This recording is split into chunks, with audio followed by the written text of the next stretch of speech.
നിങ്ങളുടെ ഫേവറേറ്റ് സീരിയലുകൾ ടിവിയിൽ വരുന്നതിന് മുൻപേ സൺ നെക്സ്റ്റ് ആപ്പിൽ കാണാം. ഇനി എല്ലാവർക്കും മുൻപേ കാണൂ. ഇപ്പോൾ തന്നെ സൺ നെക്സ്റ്റ് ആപ്പ് ഡൗൺലോഡ് ചെയ്ത് സബ്സ്ക്രൈബ് ചെയ്യൂ.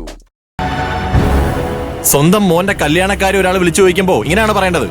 നിന്റെ കല്യാണത്തിന് ആരോടും വരണ്ടെന്ന് ഞാൻ പറഞ്ഞില്ലല്ലോ. നീയും കേട്ടതല്ലേ ഞാൻ പറഞ്ഞത്. ഒരച്ഛന്റെ സ്ഥാനത്ത് നിന്നില്ലെങ്കിലും കുറച്ച് വകതിരിവ് കാണിക്കണം. നിങ്ങൾക്ക് ഈ കല്യാണം ഇഷ്ടമല്ലെന്ന് പറഞ്ഞു വരുത്തി ആരും ഈ കല്യാണത്തിൽ വരരുത്. അതല്ലേ ഉദ്ദേശം? ആളുകൾ അങ്ങനെയൊക്കെ വിചാരിച്ച എനിക്ക് എന്ത് ചെയ്യാൻ പറ്റും? മാഷേ, ഇമ്മാതിരി വർത്താനം ഇതോടെ നിർത്തിക്കോ. ഇല്ലെങ്കിൽ അമ്മാവൻ കത്തി കേറുവാണല്ലോ, അവസാനം അടിയാവോ? ചോദിച്ച കേട്ടില്ലേ നീ? ഇല്ലെങ്കിൽ എന്ത് ചെയ്യുന്നു? ഈ വീടും ഈ വീട്ടിലുള്ളവരെക്കാളും വലുതാണോ ആ ചീഫ് എഞ്ചിനീയർ പെണ്ണിനെ കെട്ടുന്നത്? നീ ഒന്നും മനസ്സിലാക്കിക്കോ. നിന്റെ കല്യാണത്തിന് നീയോ ഇവളും പിന്നെ ആ പെണ്ണും അവളുടെ തള്ളയും, ഈ 4 പേരല്ലാതെ ഒരു മനുഷ്യൻ പോലും തിരിഞ്ഞു നോക്കില്ലേ. മാഷേ വേണ്ട, നമുക്ക് നോക്കാടാ ഞാൻ പറഞ്ഞു നടക്കൂല്ലെന്ന്. ബാലമ്മേ, അങ്ങനൊന്നും പറയല്ലേ. പറയാതെ പറ്റില്ല മോളെ. ഒരു കല്യാണം എന്നും പറഞ്ഞ് മറ്റുള്ളവരുടെ സമാധാനം കളയാൻ ഇറങ്ങിയിരിക്കുക.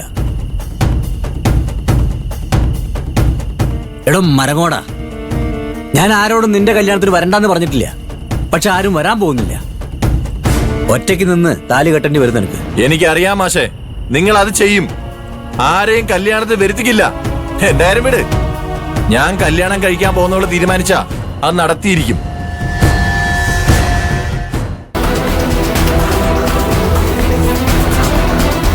അതിനുള്ള കഴിവ് സാമർത്ഥ്യം അവൾക്കുണ്ട്. അവള് തന്നെ പറഞ്ഞല്ലോ, നിങ്ങൾ ഈ കല്യാണം സമ്മതിച്ച് താലി എടുത്ത് കൊടുപ്പിക്കുമെന്ന്. അവള് പറഞ്ഞതുപോലെ ചെയ്തിരിക്കും.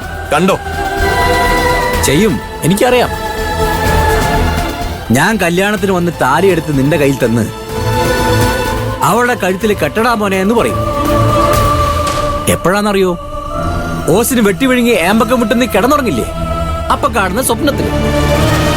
അതുകൊണ്ട് വല്ലതും വെട്ടി വിഴുങ്ങി കിടന്നുറങ്ങാൻ നോക്കടാ. അതെ മാഷേ, നിങ്ങൾക്ക് ഇങ്ങനെയൊക്കെ സംസാരിക്കാൻ എങ്ങനെ മനസ്സ് വരുന്നു? എന്റെ മോൻ അത്രയ്ക്ക് കഴിവ് കേട്ടാനൊന്നും അല്ല സ്വപ്നം കണ്ട് നടക്കാൻ. ആ ചീഫ് എഞ്ചിനീയർ പെണ്ണ് ഇങ്ങോട്ട് വന്നത് അവനെ കല്യാണം കഴിക്കാൻ.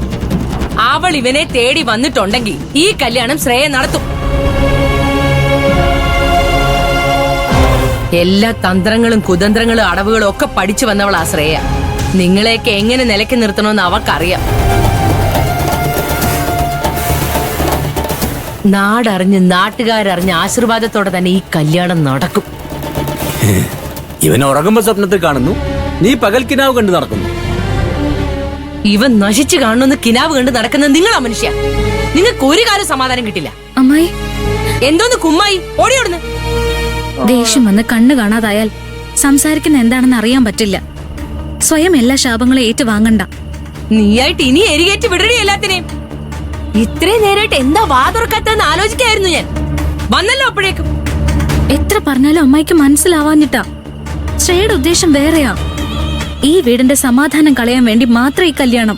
ഇനി എന്ത് സമാധാനം കളയാനടി? നീ വന്ന് കേറിയപ്പോ മുതൽ പോയതാ ഈ വീട്ടിലെ സമാധാനം. ഓടി അവിടുന്ന് എന്റെ മുന്നീന്ന്.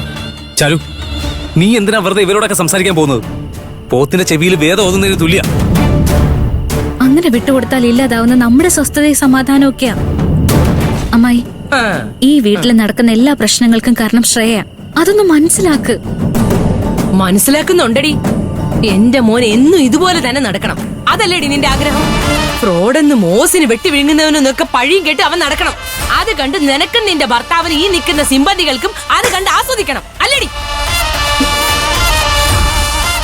അതിനുവേണ്ടി അരവിന്ദന് വരാൻ പോകുന്ന നല്ല ജീവിതം ഇല്ലാതാക്കാൻ നോക്കുന്നത് നടക്കില്ലടി. അതിമോഹ നിന്റെ. എന്റെ മോൻ ശ്രേയയുടെ കഴുത്തി താലി കെട്ടിയിരിക്കും. കെട്ടിയിരിക്കും.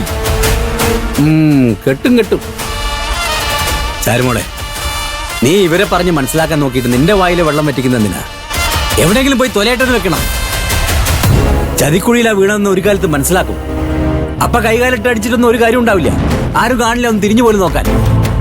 മോള് പോയി കിടന്നോ? വാ.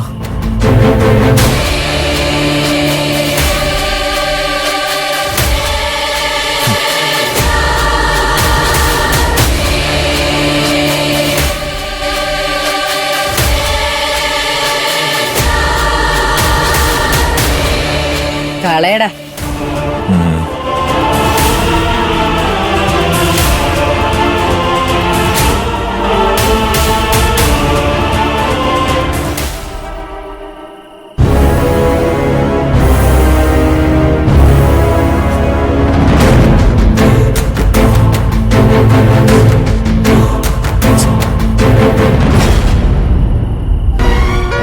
നടക്കാൻ